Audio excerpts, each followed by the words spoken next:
And now, it's time for another Dice Tower review with the Game Boy Geek. Hello my friends, it's the Game Boy Geek here. Growing up, I'm sure we all remember the story of the three little pigs. I'll huff and puff and I will blow your house down.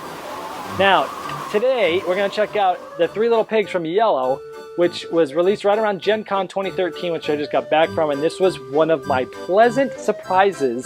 So we're going to have to check this out, play it. It's a family game, about 20 minutes to play, 7 and up, 2 to 5 players. It is a fun little family game, and I've got some big predictions for this game, so check it out.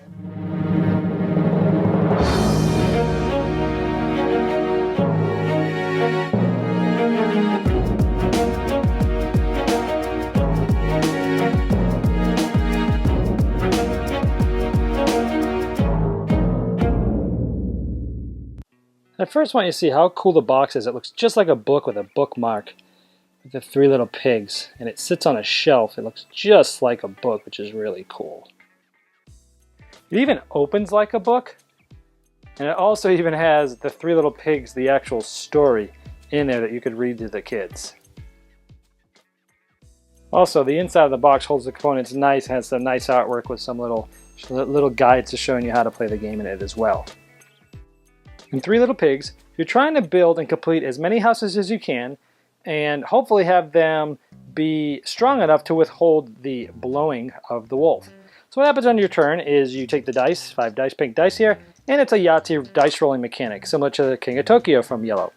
And we have doors here and wolves and windows. So on the dice, we have doors, windows, roofs, and a wolf. If you roll a wolf, this has to be put to the side. You can no longer roll it.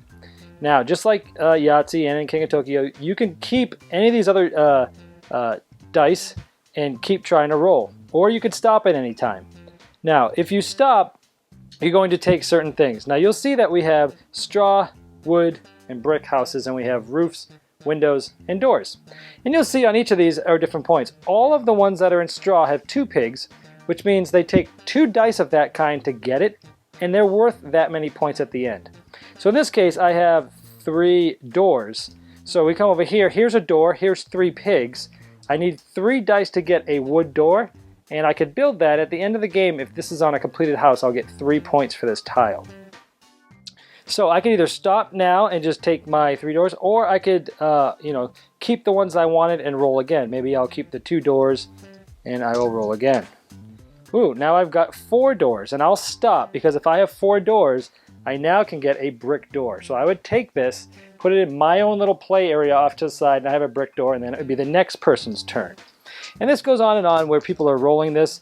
Now, if any time during the time somebody has 2 wolves, they have to stop what they're doing. They have to choose a specific opponent and a specific building of theirs, and then they have to try to blow it down using the blow wheel. Now, let's take a look at a scenario and show you how this might work. Now, as you notice, you don't have to just build your houses of the same thing. We have a straw roof and 2 bricks here. We have 2 straws and a brick, and we have 2 woods and a straw. It doesn't matter, but these are all sort of completed buildings. And so when you're rolling the 2 wolves, you get to pick an opponent, pick a building. So let's say we picked this building here. So we have a straw and wood here. Person would take this the spin wheel, and they would actually blow on it like they were a wolf. Let's take a look.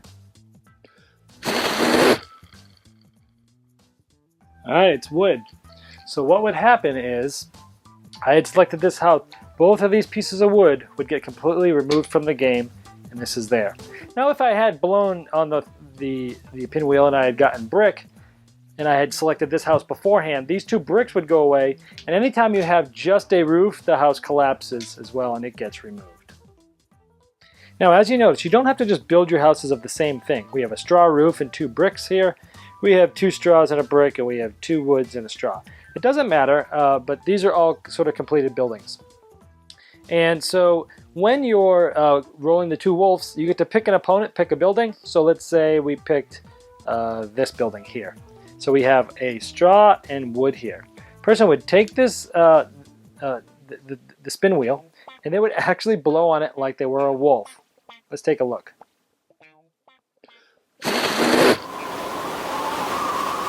All right, it's wood. So what would happen is, I had selected this house. Both of these pieces of wood would get completely removed from the game, and this is there.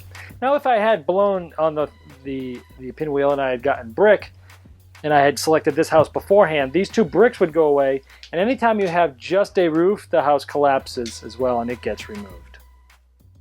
So this continues. Each player gets to roll the dice and try to get for what they're going for. Let's say he keeps the doors, and he gets 4 doors, and he could take a 4-pig door, which is the brick, and start building. Now, there are some rules when you're building the houses. You can't start with a roof. You could start with a door. You could start with a window. You could put multiple windows. You could put as many windows as you want. But once the roof is on a house, it is then considered complete, and you can no longer build on it. So you could have multiple windows. You could have one window. You could actually even just have a window and a roof, and that's a finished house. You could also just have a window and a door, and that's a finished house. It doesn't have to be all 3, and there could be more. And you can't put the roof on until the end, and then it's complete. Those are some of the little rules of building the house. Now this continues until, depending on however many players there are, you see there's 9 stacks of tiles. Basically, for as many players there are, and you can play from 2 to 5, let's say there's 2 players, as soon as 2 of these stacks are gone, the game's over and you count up the points. Otherwise, if there's 5 players, you'd have to completely run out of 5 tiles. 5 sets of tiles to be the end of the game. Now, at the end of the game, there's a couple of these bonus points. Some of them happen during the game. If you're the first person to build a house that has at least a window, a door, and a roof of brick, you would get this 2-point bonus card. Same for a wood or a straw house that's all straw, all wood, and has at least a window, a roof, and a door. At the end of the game, the one who has the most completed houses is going to get 3. The one who's going to have the tallest house is going to get 3. And the one that has the most flower pots. Some of these actually have flower pots on. This is 2 of them would get this 3-point bonus. Now there's also the basic game actually plays without these variant cards, but if you're playing with real young people, probably not play with them, but with all other players, it makes this a lot more interesting and adds a lot to the strategy. And at the end of the game, once all the tiles are gone, as I mentioned before, and you take all these bonus points, you count up the points, and the one with the most points is the winner. All right, well, there's 3 little pigs. Nothing raises eyebrows more than 2 grown men rolling pink dice and playing 3 little pigs on an airplane back from Gen Con. Yes, myself and my playtest partner were playing this on the way home. We got all sorts of weird looks. Why are these 2 grown men playing this game with pink dice and laughing? Yeah, okay, it was a little weird for people to laugh at us playing, but that's how fun it was that we didn't mind that we were playing it alone. I played it with kids now, and I played it with family. This game is a whole lot of fun. I'm calling this King of Tokyo Light. And some of you going, huh? King of Tokyo, it's already light. What are you talking about? True, it is pretty light, but this is even lighter, but it's kind of similar. You got the dice, you got the same dice rolling mechanics of Yahtzee, same one as King of Tokyo. You get the little bonuses there. You can hurt your opponents. You know, you roll the wolf. It's kind of like rolling the claw. Sometimes you do it by accident and you have to blow someone's house down. Sometimes you do it on purpose. I love this game. It's so fun. It is a great family game. Everybody that I've played it with, like, they kind of eye, like, oh, you're going to play 3 Little Pigs? Okay, this is probably going to stink. And then we start playing it, and they're like, oh, I like this game. And we play it over and over and over again because it's quick. I'm going to go on the record, and I don't usually do predictions, but I am going to predict that this game is going to probably be one of the nominations for the Dice Towers Family Game of the Year for 2013. I have nothing to do with those awards. I have no influence, but I'm just saying.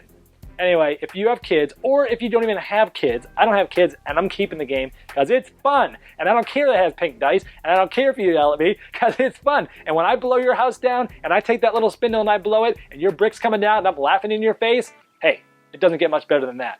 Check out 3 Little Pigs. It's going to blow your mind. It's going to be so fun, and you didn't know what's going to hit you. So much for watching the Dice Tower videos. Find more great videos and reviews, as well as our top-rated audio podcast at Dicetower.com. You can also find other great shows at DicetowerNetwork.com. I'm Eric Summerer, and you've been watching The Dice Tower. The Dice Tower is sponsored by Cool Stuff Inc., where you can find great games for great prices. Cool stuff in stock. Check them out at CoolStuffInc.com.